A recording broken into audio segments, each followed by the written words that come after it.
Gastric ಕಾಯಿಲೆಯು ಇದೊಂದು ಕಾಯಿಲೆಯಲ್ಲದಿದ್ದರೂ ಇದು ಎಲ್ಲಾ ಕಾಯಿಲೆಗಳಿಗೆ ಅಡಿಪಾಯವಾಗಿದೆ. ತಿನ್ನುವ ಆಹಾರದಲ್ಲಿ ಸ್ವಲ್ಪ ವ್ಯತ್ಯಾಸವಾದರೂ ಹೊಟ್ಟೆ ಉಬ್ಬರ, ಎದೆ ಉರಿ, ಆಲಸ್ಯ ಉಂಟಾಗುತ್ತದೆ. ಗ್ಯಾಸ್ಟ್ರಿಕ್ ಒಮ್ಮೆ ಕಾಣಿಸಿಕೊಂಡರೆ ದೀರ್ಘಕಾಲದವರೆಗೆ ತೊಂದರೆ ಕಾಡುತ್ತದೆ. ನಮ್ಮ ಸಿದ್ದಲಿಂಗೇಶ್ವರ ಆರೋಗ್ಯಧಾಮದಲ್ಲಿ ಗ್ಯಾಸ್ಟ್ರಿಕ್ ಕಾಯಿಲೆಗೆ 2 ತರಹದ ಔಷಧಿಯನ್ನ ನೀಡಲಾಗುವುದು. ಈ ಔಷಧಿಗಳು ದೇಹ ಶುದ್ಧಿ ಮಾಡುತ್ತವೆ. ಪ್ರತಿದಿನ ನಾವು ಸೇವಿಸುವ ಆಹಾರ ಸಂಪೂರ್ಣ ಜೀರ್ಣವಾಗಿ ಅಜೀರ್ಣವನ್ನು ತಡೆಯುತ್ತದೆ. ಮತ್ತೊಂದು ಔಷಧಿ ದೊಡ್ಡ ಕರುಳನ್ನು ಶುದ್ಧಿ ಮಾಡಿ ವಾಯು ಪ್ರಕೋಪದ ಪ್ರಭಾವವನ್ನು ತಡೆಯುತ್ತದೆ. 4 ದಿನದಲ್ಲಿ ಉತ್ತಮ ಫಲಿತಾಂಶ ಉಂಟಾಗಿ ದೇಹ ಹಗುರಾಗುತ್ತದೆ.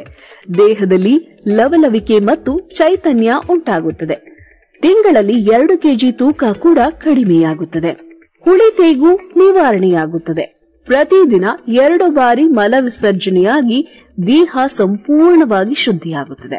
ಇದರಿಂದ ಮಂಡಿ ನೋವು, ಬೆನ್ನು ನೋವು, ಸೊಂಟ ನೋವು ಎಲ್ಲವೂ ನಿವಾರಣೆಯಾಗುತ್ತದೆ. ಕೂಡಲೇ ನಮ್ಮ ಸಿದ್ದಲಿಂಗೇಶ್ವರ ಆರೋಗ್ಯಧಾಮಕ್ಕೆ ಕರೆ ಮಾಡಿ ಅಂಚೆಯ ಮೂಲಕ ಔಷಧಿ ತರಿಸಿಕೊಳ್ಳಿ. ಔಷಧಿಯನ್ನು ಊಟಕ್ಕೂ 15 ನಿಮಿಷ ಮುನ್ನ ಸೇವಿಸಬೇಕು.